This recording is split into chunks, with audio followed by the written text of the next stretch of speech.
Hi everybody, my name is Johnny and I'm the Conference Manager of Telecoms World Asia, and I'm delighted to introduce the final panel in today's Carriers World Asia Theatre. Today's panel is centred on assessing challenges and opportunities in APAC's ever-growing MVNO market. The moderator for this session is Alan Rasmussen. He is the Managing Director at Yozo, and Alan is joined by other senior representatives from the Georgia Communications Commission, Gorilla Mobile, Truephone, Uphone, and Virgin Mobile.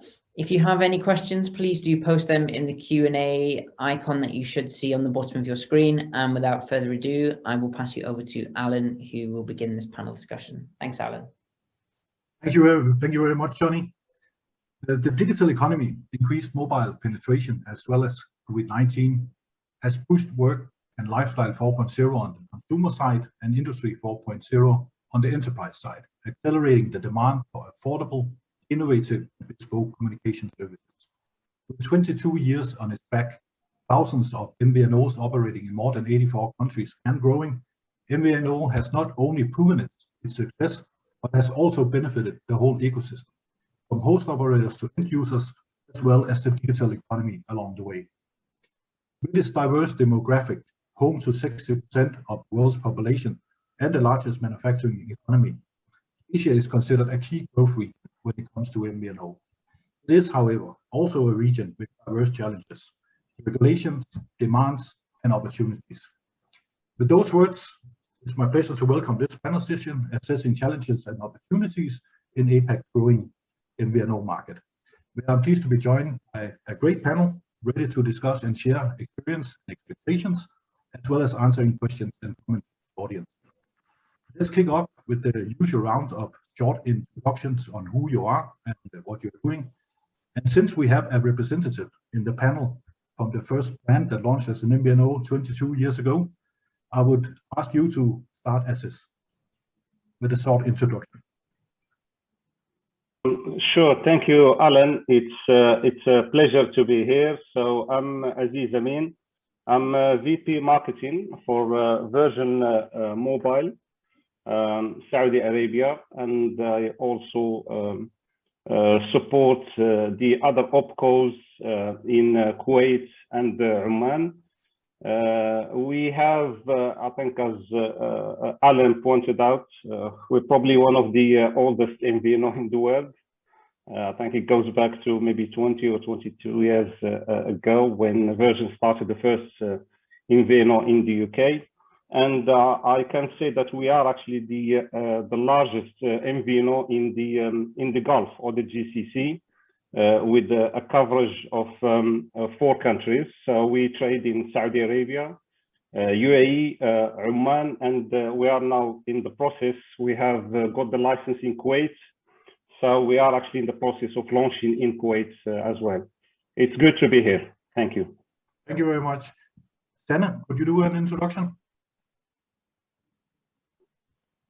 Yes. Hi everyone, my name is Zan. So I'm the CEO and co-founder of Gorilla Mobile. We're an MVNO, a very new MVNO in Singapore. So we're the 13th MVNO in Singapore. We just launched in June this year, 2021.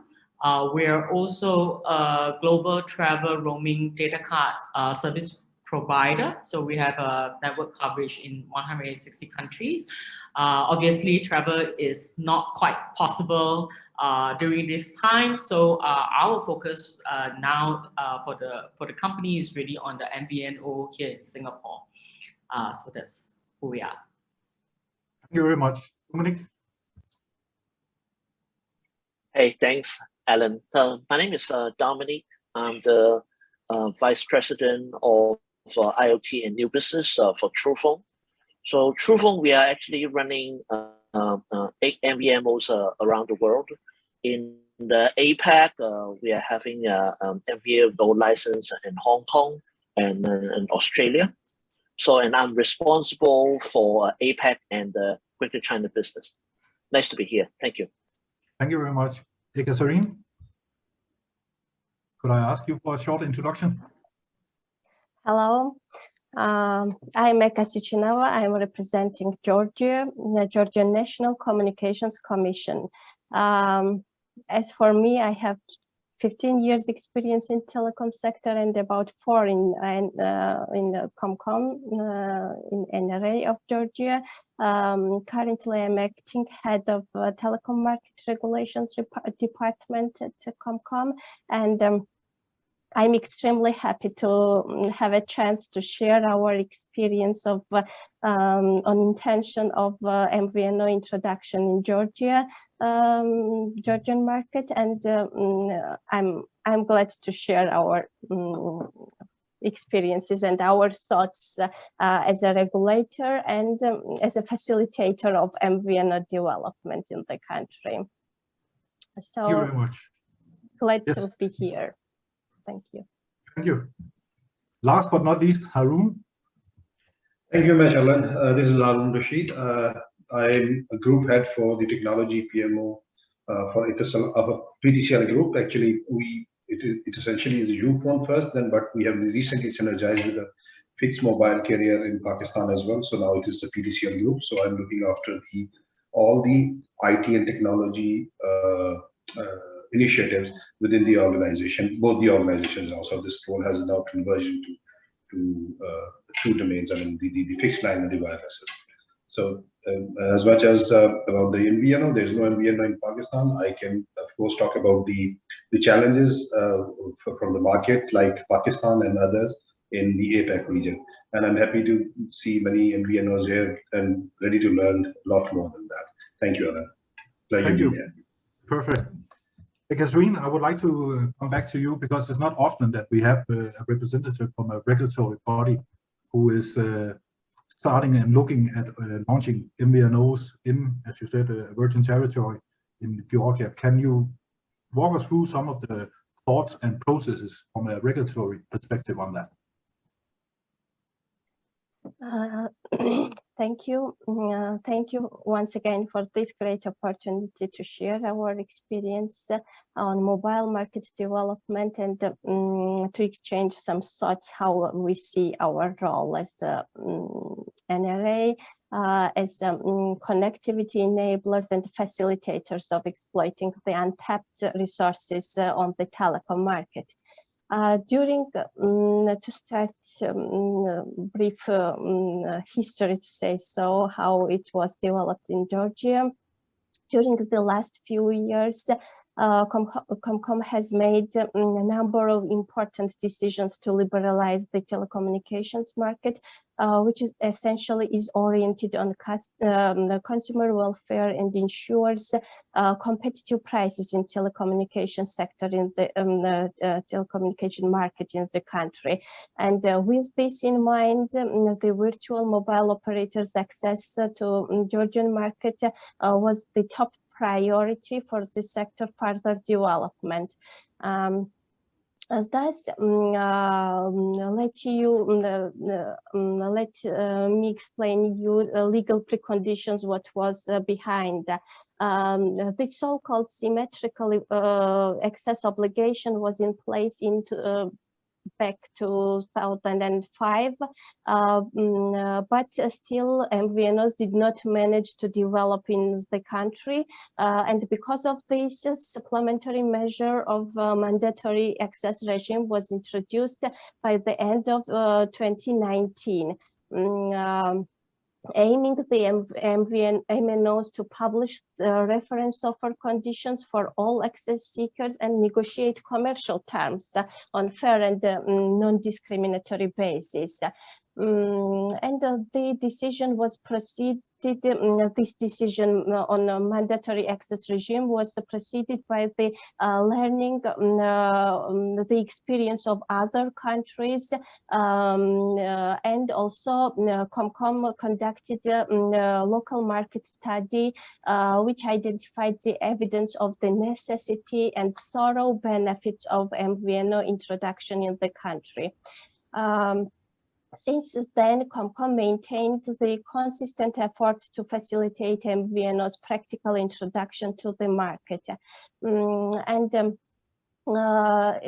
introduction of the Commission is one of the intention of Commission is on one hand side to respond to the growing demand which we have from MVNO candidates to open new opportunities which lay in the new niche markets and to supply specific market segments, and from other side to stipulate the economic reasoning from MNOs to host MVNOs, which implies inability to sell their excess capacity, benefit from economy of scale, and address otherwise unprofitable or not properly served segments. As an ultimate goal is to open new opportunities for society to get innovative products, variety of up-to-date, consumer-friendly and specialized services, and as a whole, gradually increase competition on the market. So the MVNO introduction in telecom market is critical from our point of view. Thank you very much. Really interesting insight to the regulatory side of things. Haroon, I will turn to you for a moment because you mentioned it before. There are no MVNOs in Pakistan, although we know there has been a framework in place since, is it 2012 or something like that? There are some issues in that regulations. Can you walk us through some? Yeah, I think it was in 2015 when the Telecommunication Authority actually devised a framework here in Pakistan to allow the MVNOs to operate here. I mean, there are certain challenges as far as I'm concerned. Is there are so many paperwork required, and there's so many licenses required on top of that to have the MVNOs registered here. But nevertheless, the bigger problem is that Pakistan has a very low cost mobile for the consumer, and then we do not have a density of our coverage throughout the Pakistan. I mean, probably still less than 50%, and we have 4 operators here already. So the saturation within the division of the market share within the MNOs is already on from within the less than 50% market coverage within the area coverage. It's already low. So the MVNO has to have a leverage of having some excess bandwidth available, excess spectrum available from the MNOs to use that to operate.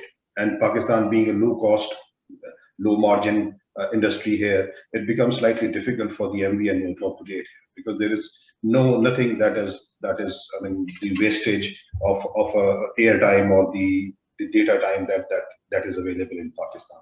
And then though we're still trying to have the coverage expanded to the far-flung areas and the remote areas where otherwise the business case does not make any sense to have a towers installed, and there is a ROI of more than 3 years to get the cost met up. So that is one of the challenges. And then one of the factors that I believe, like the countries like Pakistan, is that we are a market with the resource cost. I mean, the human resource cost is very low as well. So it entices actually the MNOs themselves to have their own resources deployed where they would otherwise have found that, okay, let's have an MVNO here. So I've studied in the APAC as well, I mean, like Vietnam and the Indonesia and then to an extent Hong Kong as well. I mean, that is another case, because even though the density of the mobile coverage is still very high in those areas, but I think the cost factor, because the MVNOs come and the share will be very low, and they do not, it does not make any trade-off to share something to them while you can do it yourself with a low-cost human resource. So that is my first take. I think it's interesting also when we look at the fee of $5 million US, and then at the same time it mentions, it mentions that so you cannot be a full MVNO, and there are definitely switching and network elements that you're not allowed to put in, but at the same time you also have to adhere to the quality of service of the network, which is kind of difficult if you're not allowed to put anything in yourself. And then the spectrum is, I mean, very highly, I mean, it costs very high as well. I mean, we as a U4, we, even though we are the 4th operator in Pakistan in terms of the numbers of subscribers.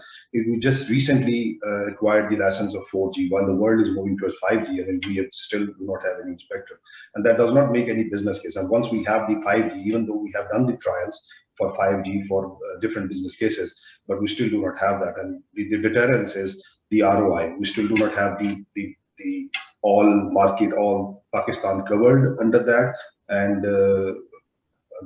then I think with coming to 5G, there will be more MVNOs coming in, because there will be, like, I'm sure, I'm happy to hear from Dominique for the IoT market and the healthcare and gaming and stuff. But I think the areas like Pakistan and some in APAC, I think that's slightly difficult, even though they are trying hard. I believe, and that is both sides at least. I'm not sure if Dominic has left already for Pakistan. I can't see him on my screen. But then I know, so you set up in Singapore, which is normally a place where things work well. You also mentioned in an interview that you are looking maybe later an expansion into could be Malaysia, could be Thailand, maybe Indonesia once they open up. So you have obviously been engaged with the Singaporean side. Have you spoken with or seen any challenges or opportunities when speaking to the regulators in Thailand or in Malaysia? And what are the differences between what you are used to in Singapore? Well, this is a very good question, Alan. I think you will know firsthand that, in fact, in 2019, when we started Gorilla Mobile as the travel SIM card company, we already contacted Alan in Bangkok, and we were actually talking about setting up the MVNO in Thailand in 2019. And that was really a very tedious and slow process, simply because of the regulatory framework and the system that was in place back then. I'm not sure if things have changed. It was, first of all, a tedious process to get our business plans and proposition translated to Thai. And of course, it has to be handed up in person and explaining the USP. This is only just with licensing. So we haven't even gone and talked about like commercial and, you know, like tech integration with the network operator. And that has already taken us like maybe 7 months. So I would say that it is a very time-consuming process. Same with Malaysia. So we're also facing that same problem. Not so much on the licensings, but maybe for Malaysia it will be on that finding that niche, right? So I hear Harun saying that. So it is the same here in Southeast Asia. So we already are very, very saturated with low-cost carrier. The margins are very, very thin. And how are we gonna, you know, include another MVNO in? So I think that as an MVNO myself, so we have to fight really hard to craft that niche for that very, very segmented market that we are going after. And having a very customized or tailored solution of mobile communication solutions that is catered to that specific target niche, which our MNO partner is right now not targeting. So the amount of hoops that I need to jump, right? So I have to get through the licensing and then the operation and then down to the market to really enter into a space where maybe I'm talking to an MNO that is trying to get more market share in that space, or trying to retain customer, or try to fight back for that market share, or not even in that market share, while trying to keep us alive with that very, very thin margin and paying the MNO. So I guess you guys know the drill. So it's the same, I guess, in Malaysia as well as Singapore. So Singapore, we are the 13th MVNO. So there were already 12 of us here in a very, very small island of 5 million people. But I guess we found a niche for ourselves. So I guess Alan know what Gorilla is about. So we are the first blockchain telco, I guess, in the world. where we use the blockchain technology in the front end of our BSS for the consumer interfacing and the consumer interaction. So it does solve a number of the issues that we are facing for the business process at the back end, for example, payment, settlements for the different telcos that we're working with. So that gives us a little bit of leeway or advantage here in Singapore, because we are the only MVNO that is targeting the SME and the PMET crops. Because the rest of the MVNOs, perhaps other than Circle Life, they are moving into corporate right now, are really just targeted at the what we will call the lowest hanging fruit. So your foreign workers or the migrant workers market. So again, we are going back to that race to zero or price war, as we see huge data package, very low price, just to get in the customers. That is not what Gorilla is doing, and that's not where we are headed, because there are 12 of them doing that already. So we decided to go with like a more bespoke solution for the business travelers, which we already are targeting. So we are trying to target the PMET market, because most of them are business travelers already, and our solution suite is catered to that. So while we are facing these problems, and I'm the only operator here in this panel. So from my perspective is, yes, the challenges are there. So as a MVNO myself, then the question that I really have to ask myself is, where is the value add for my stakeholders, right? Because my stakeholders is not just the end user. My stakeholder is also the MNO, right? He's also my stakeholder. As an industry together, I think is a formula that we do not have right now, because I guess every telco is just trying to solve that. It's like, how do we get out of that price war? How do we maintain our back-end operation costs and margins in a very healthy and sustainable way, to even include whether it's going to be another MVNO or another partner into this space?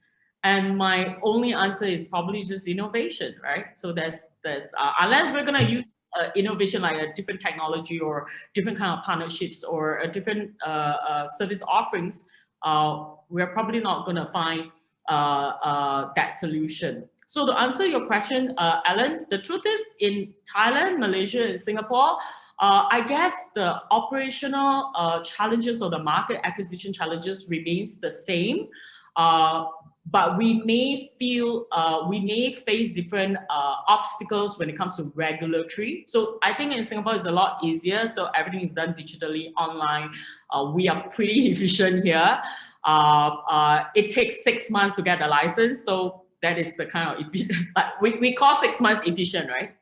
So yeah, so 6 months is really efficient. We're really fast. And then of course you have your deployment. So of course, if we are able to condense the amount of time that we spend doing this into a shorter period of time with the regulators and with the MNOs, then possibly it's gonna be a lot easier for other MVNOs to come into the market to play. So that's what I have experienced so far, and I'm very happy to share my experience here.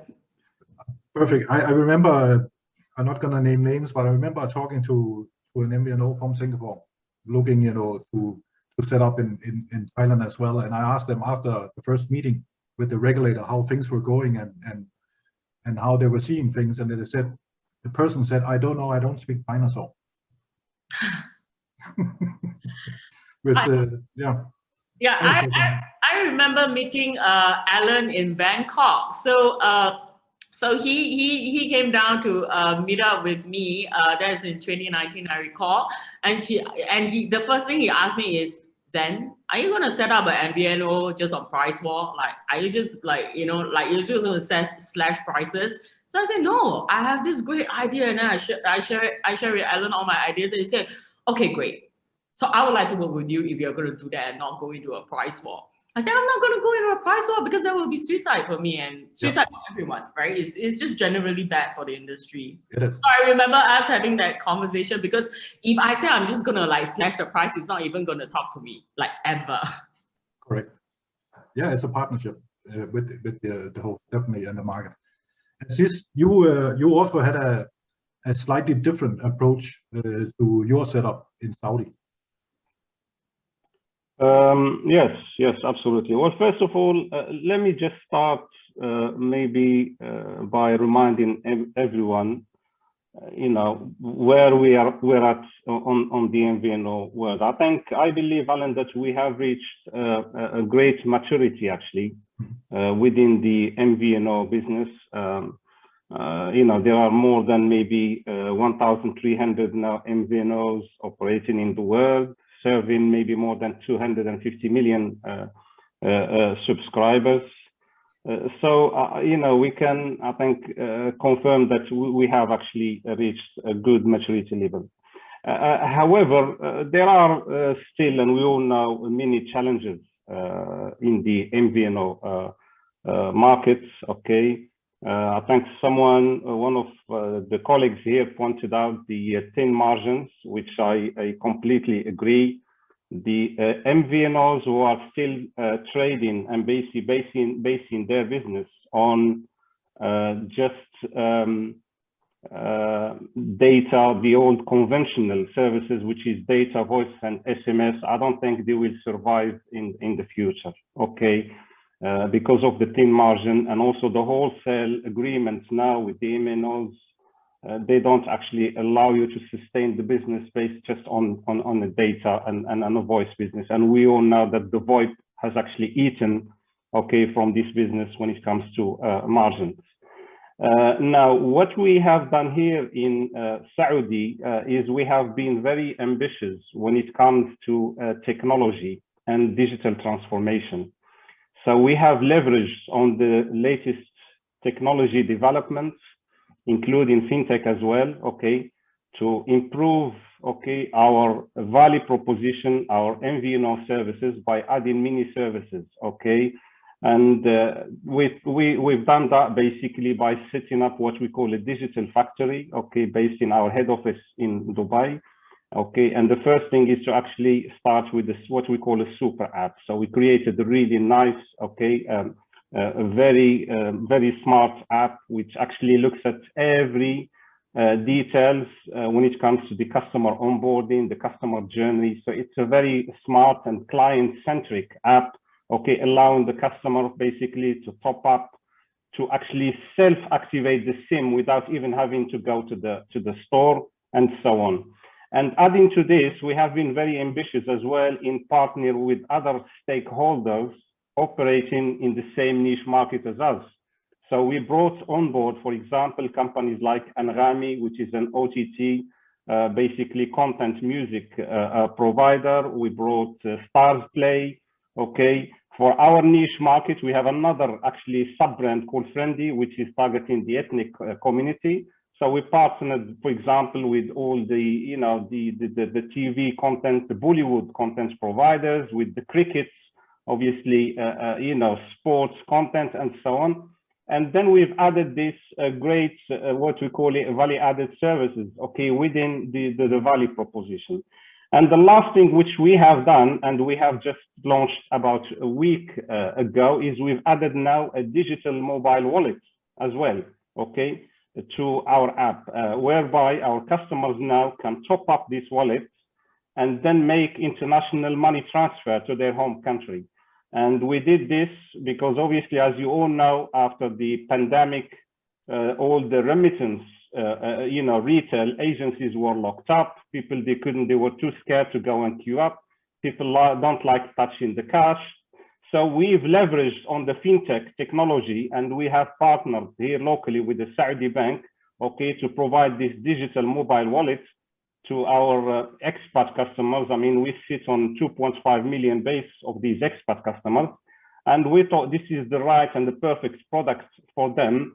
And to us, it's a new revenue stream. And again, I do emphasize on the fact that MVNOs really need to get ahead of the curve, okay, and look at other revenue streams, whether digital mobile wallets, whether OTT, content, whether IoT. I mean, we're probably going to be an IoT business as well. And I think, as quite rightly, Xan, she mentioned, maybe operate in a very specific vertical market targeting the corporate customers, because I personally believe that the MNOs as well, they have failed in providing the right corporate solution to some of the niche markets, and this is where the MVNO can actually excel.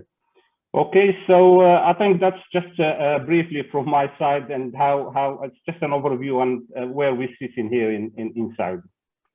Yeah, definitely valid points. Catherine, is any indication from how the MNOs, the mobile operators in Georgia, are looking on the possibility of entries of MVNOs? They're probably not very optimistic about it, but is there negativity about it, or is it neutral?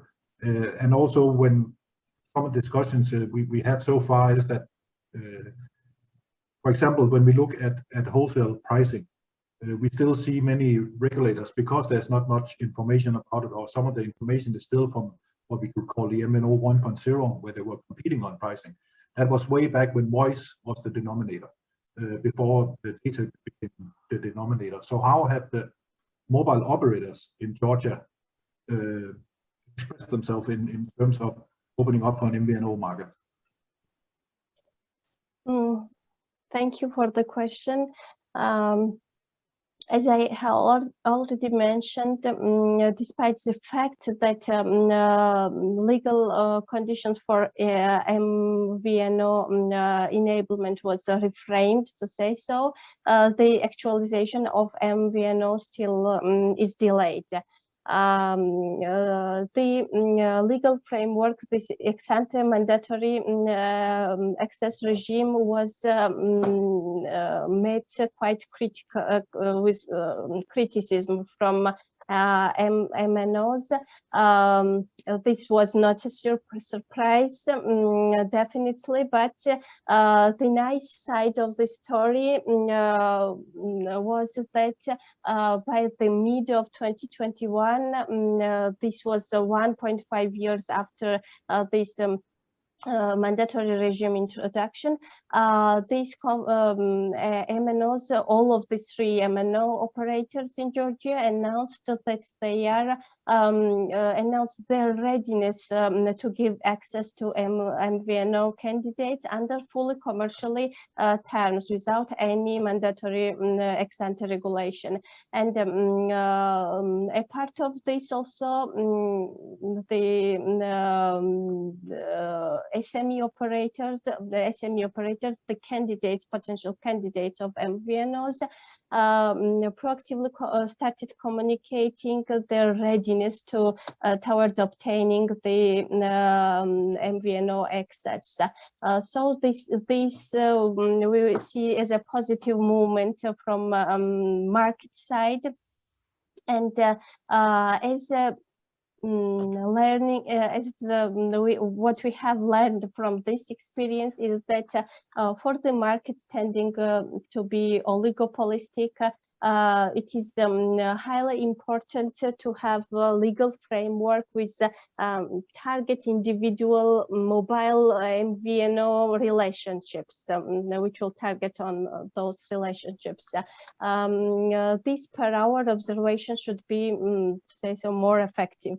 And on the other side, it is also critical for SMEs to hear that there are some legal frames and rules on the market for their business model. And to proceed with our lessons learned, we have decided to have a closer look to the relationship and to the relationship with this new state of play of MNOs. And from our side, we want to exploit the approach when more specific MVNO cases may be assessed based on competition law requirement, which still considers providing with non-discriminatory and fair terms. And for this purpose, As for the above mentioned, Comcom considers providing the consistent support for further MVNO market development in these circumstances where market participants come up to mutual agreements.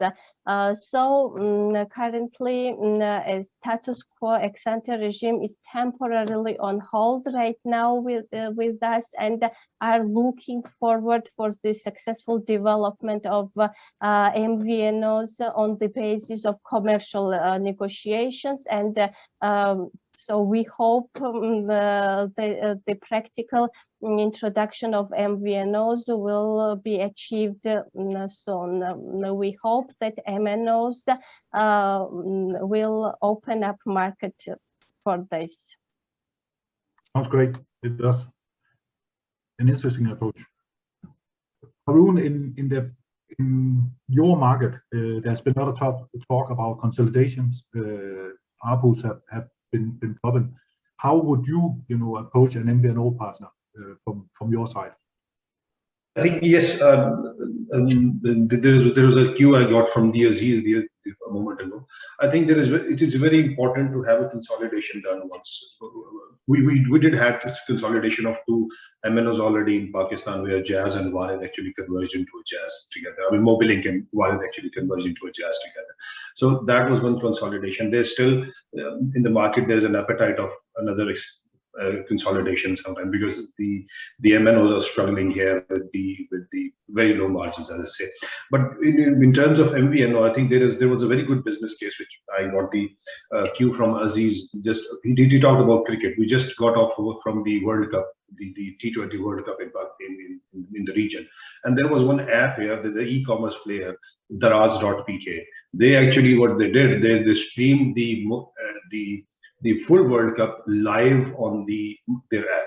So what happened on one time, I was seeing their figures. There was more than 200 million people were watching that because it's such a big hyped World Cup and the sports event that everybody was looking at it. There are people, if people were not home, I mean, most of the time, it was happening at the time when they were in workplaces and away from their cabled internet or the office internet. They were using the Daraz app. It's a big Alibaba acquired Daraz. So that becomes a very big. I mean, just to get you to the point that it's the MVNOs have to come with such kind of business cases where they utilize the bandwidth or whatever they rented the bandwidth or the SMS and the voice network. I mean, they need to utilize it to the full. And these kind of, I think what Daraz did could have been a good use case for a business model for an MVNO for other sports event. I don't know what does the regulatory say about this, as the e-commerce platform can stream the international event which needs rights to be acquired and stuff. But for these 3 weeks, the Daraz app has done the biggest marketing, and they probably have given the lot of revenue to data companies at least. So I think these are the OTT market, and these are the solutions or the areas that MVNOs need to look. And then on top of that, I think the healthcare, once we have the 5G, the healthcare, and I've done myself the test of on the 5G of how the surgery would be done on the real time and the other areas. So IoT probably we don't need 5G for that, but I think that these are the areas that MVNOs need to look. Pakistan market has just started opening up. The new regime, the current regime is conducive to the technology innovation. So there are we recently got some good seed monies for the startups here. So I believe there would be an appetite in few years to come.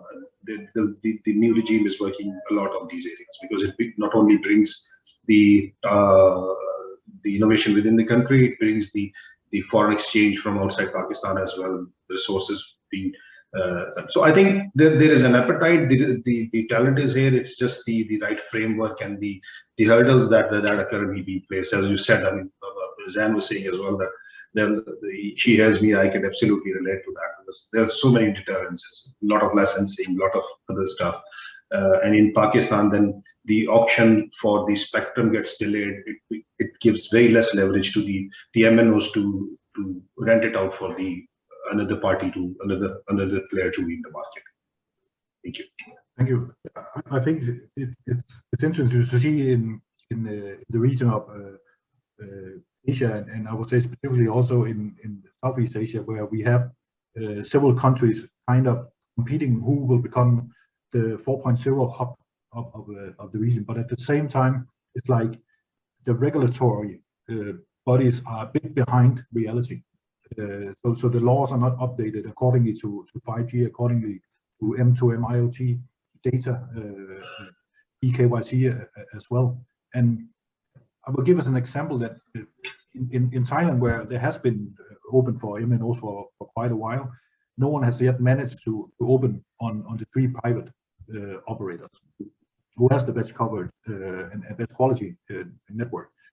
And it gives sort of a problem, I would say, now, because now you want the industry to go in and become into digital transformation. But now 2 of these operators actually have shareholders who, besides being telcos, also are competing manufacturers, competing in the energy industry, for example. So if you sit as a factory or company in that space, you are not very keen on the last mile being taken care of your number 1 competitor, directly or indirectly. And I think that is where MVNOs needs to set up. Not that it's MVNOs that are coming, partnering with existing factories, but that factories themselves, manufacturers, supply chain, healthcare, and so on, become MVNOs themselves. So as Aziz mentioned before, it's amazing that we're still sitting here in 2021 and talking about how many thousands of MVNOs there are, and that we are not cannibalizing and we are not competing on price. We have done that in the early days, and that is the reason why in many countries we have a price level that fits the market.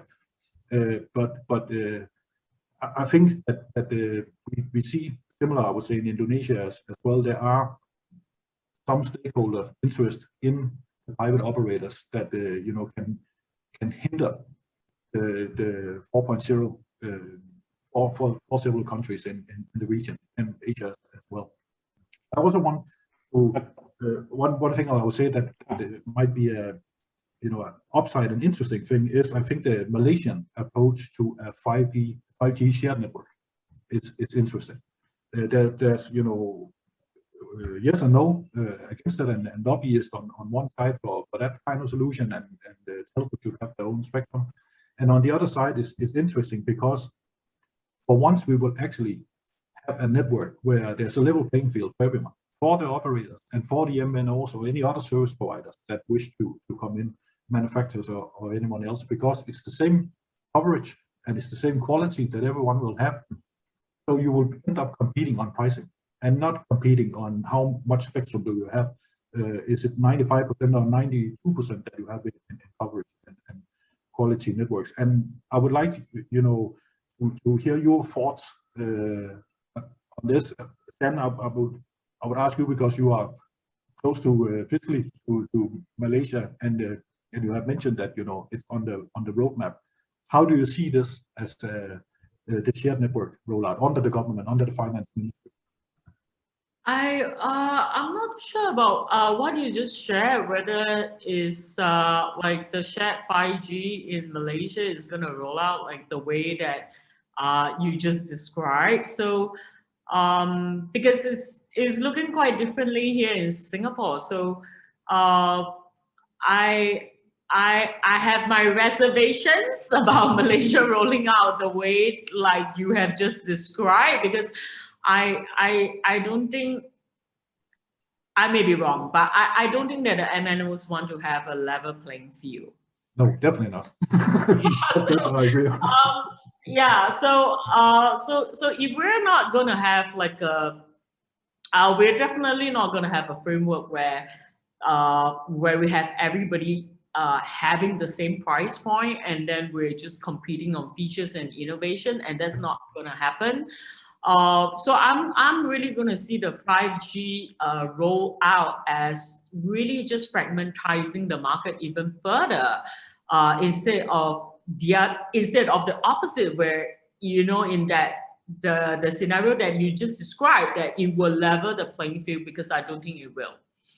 And I think that's going to be even more challenging because, as we all know, 5G is really not just catered for the consumer just yet. I mean, how much videos am I going to watch? Yeah. And, you know, like how high a resolution do I need it on my mobile phone? So 5G is really just for the industry, and it's going to be very industry specific. So we're going to see industry evolving, like, you know, people in healthcare, education, military, aviation, logistics, ports. Those are the people and those are the industries that's going to benefit like from 5G at this point, at this moment. And that is really, and because of the segmentation, right, it's really just going to subdivide and further segregate us, meaning the MVNOs from the MNOs in terms of their service offering. And as the MNO, I'm definitely going to feel the heat. Even if I were to be able to lease the 5G network from my network operator, I really just have to strive and work a lot harder into, you know, that market acquisition or that user acquisition, because it's no longer just going to one-to-one. It's like, it's no longer just me grabbing the consumer, right? Or me giving him the content on his mobile phone, or me making his mobile work better and faster so he can game better, he can send money and things like that, because it involves the entire logistics. So in Singapore, we can see the whole Changi Airport evolving because they have their own 5G network, and within there you have your IoT, you have like a metaverse or entire universe that is controlled by a separate or a third-party organization. And then the question will be, where is the place for the MVNOs? Because that organization themselves, if they are big enough, they could themselves be that MVNO player. So I guess, again, that is going to pose another layer of challenge for me.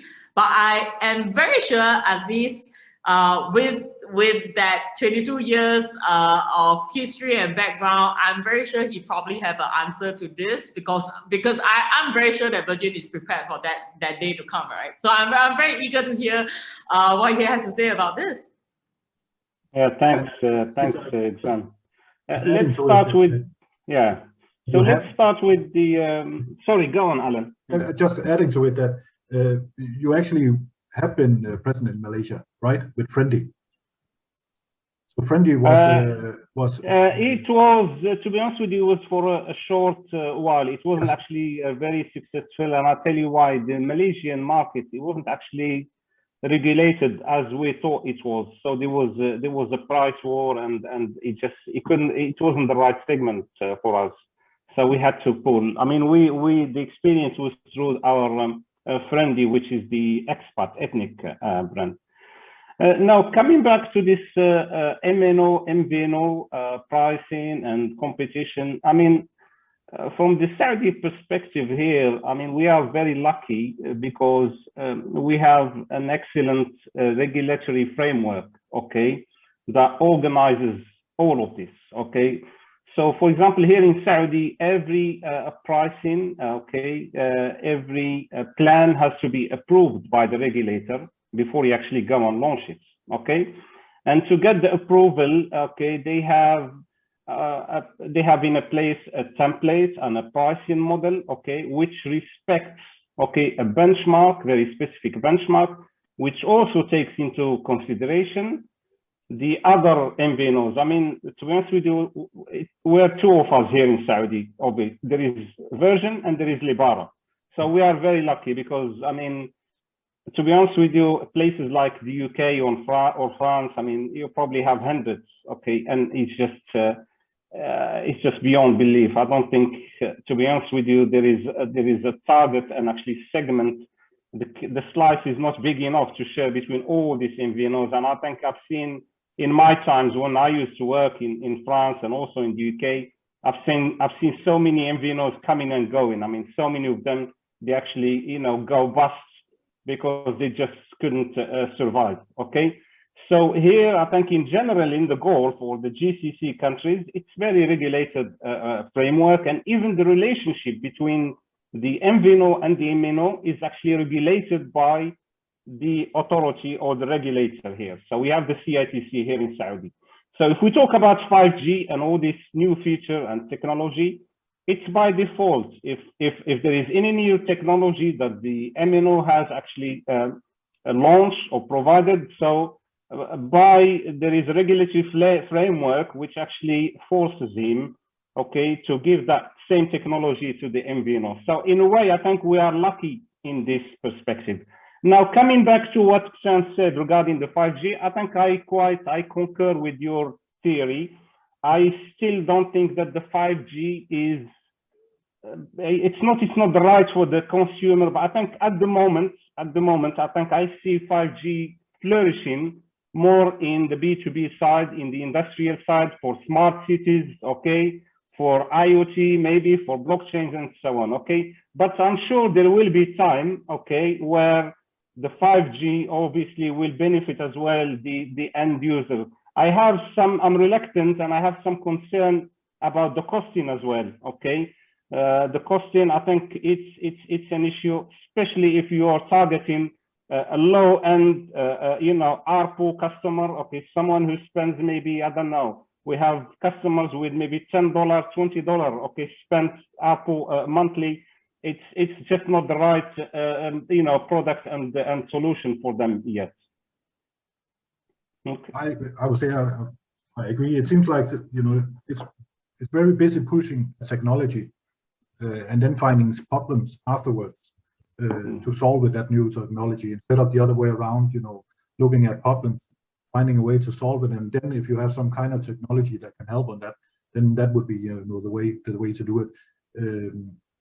But still coming back to the Malaysian setup where the government owns this under the finance ministry. They are in charge of rolling it out. Ericsson has been won the tender to set it up. So everyone, all the existing MNOs will have to pay a wholesale price to come in. It will be the same coverage for everyone, and the MVNOs will as well, any factories that are coming in. So that is unique in the world. We've seen it in Mexico, but in Mexico they have done similar on Elton Reed's network, Red Compartir, I think the name is in Mexico. Now that hasn't done well financially, but that could be other issues regarding that rollout. It's on 4G, and I think there are hundreds of MVNOs on it right now in small regional and national as well. So it's kind of a different approach, not seen before in the world. As I said, seen in Mexico. There's some regional rollout in the UK as well. But it seems to be an approach from a regulator. First of all, say, let's take some of the hassle out of the spectrum prices for the MNOs, the rollout prices as well. So we kind of guarantee this as a country that everyone will have access to it, and then the competition will be on services, not on technical. But again, it's 5G. So and another thing I would like to look into, because it also comes down to you mentioned before, lots of MVNOs in Europe, which has a different, very open, almost lack of regulation, which has also flourished, in that region. When there's a question to you, which is related to when you set up MVNOs, your investment when you were setting up in Saudi, was that within the group or was it an external investment? Was it, example, we know that Virgin Americas, when they were setting up, they had debt financing from IFC. But was your setup done from Virgin, Middle East and Africa, or was there external investment? Yeah. No. Obviously, the setup, there are many stakeholders or shareholders. Obviously, Virgin Middle East Africa is a shareholder. We also have VEL, VEL UK, which is the Virgin Enterprise Limited. And we also have local shareholders here in Saudi. And actually, one of them is the MNO himself, okay, which is STC. So we operate under the network of STC. So it's a multiple, shareholders. Coming back to your point regarding Europe, and I believe personally, Alan, that at a macro level, there will be some type of consolidation, okay, sooner or later. Okay, it cannot go on like this. And I think we've seen these cases in the UK, for example, GiveGap, okay, you know, okay, going under, I think the wings of, if I'm not mistaken, is it O2 now? Under the operator O2, and I've seen it in other okay places, for example in Spain and also in France. So I believe at some stage, I think there will be some consolidation of these small MVNOs, either under one big aggregator, you know, MVNA, or maybe under the MNO itself. It cannot go on like this, because I don't think there is a market, enough market for everyone. Agree. I would say a clear example, we've seen it in France. You know, there's almost no competition right now because all the MNOs have been bought up. Spain, as you mentioned, has bought Leica and everyone else. And I remember about 14 days ago or something in Denmark, small country the size of Singapore, or at one point having, you know, 68 MVNOs in various sizes and in various segments and niches. But there was an insurance company launching an MVNO, and even before they launched it, one of the MNOs gave them an offer, even before they went to the market. Okay. Just coming back to... That's a very smart play, I say. Yeah, it is. So we get business right away, right? Selling a business model on a PowerPoint. That's it. Sam, I would also like to ask you, because in the interviews we also seen, also been very open about, you know, the investment. So it's a pity we lost Dominic, because I think what was interesting in Dominic, I see Trufone, they raised $338 million in 2017, and in 2019 they raised 38 million on a 560 million valuation. And then how much is it that you have used to as a seed investment to set up in Singapore? Okay, so I guess first thing first, we are very different from Aziz and Virgin, because I think Virgin set up the intention to set up a MVNO in the Saudi region, in the UAE region. So they set aside money and say this was our business objective and that's what we're gonna do. And for us, it's rather unfortunate, but I just have to tell you guys the truth. We are quite a reluctant MVNO. We never wanted to start as an MVNO. The investment that we got in to start up the company in 2019 was really to launch the global data roaming data plans that was for travelers. And we're just in that space, you know, like competing in the traveling data crowd and in that world. And I can tell you, we started the company with 3 million, 2.6 million US, just as a travel SIM card company in 2016 and 2019, and that was sufficient for a small company like that. But because we didn't plan for a pandemic in 2019. Nobody will believe us if we tell the world that, hey, there's going to be like a global shutdown, there's going to be zero travel. And we had no choice. I would be honest on this panel, we had no choice. It was a very, very difficult position that I was in, that the company was in, that we have to push forward our MVNO plans so quickly. We wanted to be an MVNO here, but not now, not yet, until we built that base of having the business travelers, because that was our strategy.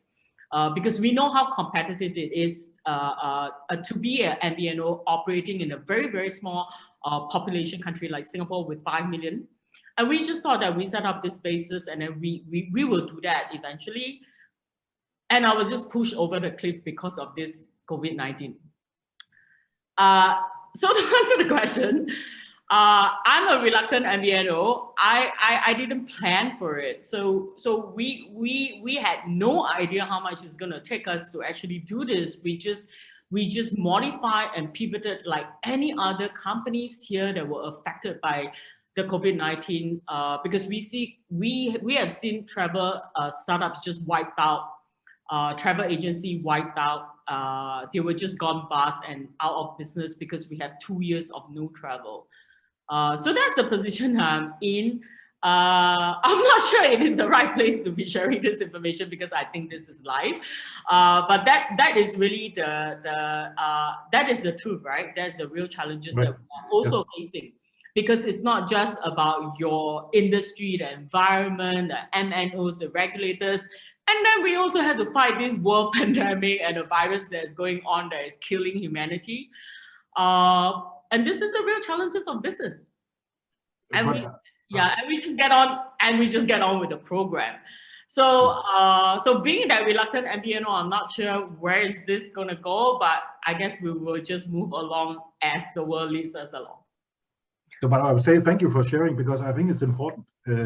First of all, also because we have, you know, Ekaterine on the call, which is a new MVNO country, new MNO market setting up, trying to understand, you know, that we have these differences. We have the huge MVNOs with either, you know, a debt financing from IFC or in case of Truphone, I think it was Roman Abramovich, the former owner of Chelsea, who you know was an investor in that. But MVNOs comes in different shapes and sizes, and there's, you know, end result does not necessarily show if you have spent $500 million or if you have spent $1 or $2 million, and the struggles are the same. So it's interesting, I think, to share with Ekaterine and the audience watching, because one of the things I see as a major challenge here in Asia is when you are seeking investment for your project or external investors, that there's a lack of understanding here. Opposite in America, opposite in the US, where you can rather quickly get an understanding of, you know, buying in wholesale, selling, and then sell, upsell or cross-sell other services. While here, those that are investors here or VCs or similar, either they don't understand them, you know, or they're thinking, well, if you're dependent on someone else, we are not interested. So I thank you for sharing that information. I think, Arun, you have a question for the panel? Yeah, I just wanted to know, because there was a discussion that we are not into a price wars, but I believe when you actually want to cash on the extra, because if I as an MNO want to do an agreement with MVNO, my intention is that whatever is my wastage, I get something out of it. So I just wanted to know that how do MVNOs primarily, I'm sure that they can build on that to get into the other areas of giving a service, but how do they first cope up with this not going into the price war phenomena? So I just wanted to hear from Zain and Aziz, if they may. Thank you. Well, Harun, there are many, obviously, models. Okay, when you sign your agreement with the MNO, to us, we think the best one is the shared revenue model.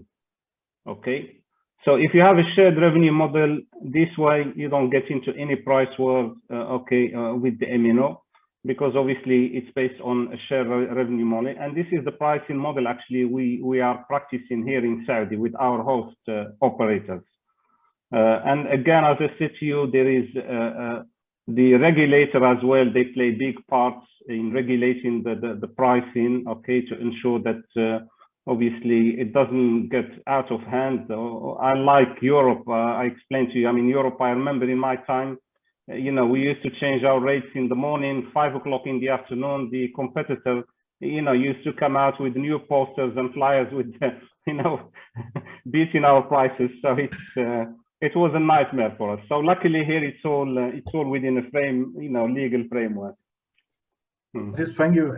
I think because we are running out of time, I would like to thank everyone for the participation. Ekaterine, I wish you, good health, and I will see if we can bring Johnny back in. Perfect. Thank you, Alan, and of course as well, thank you to Ekaterine, San, Dominique, Harun, and Aziz for a really interesting discussion. The recording of the panel will be available on demand as well for the remainder of the platform for anyone that signed in late. And if you have any questions for our sponsors as well at TWA, then please do visit their virtual stand via the exhibition hall tab. And thank you again to all the panelists. Thank you to Alan, and I hope you all enjoy the rest of your day. And I hope we can all have this conversation again physically in Bangkok next year. Thank you very much, Jonathan. Thank you, Alan, everybody. It was a pleasure. Thank you very much. Thank Very you. Pleasure. interesting.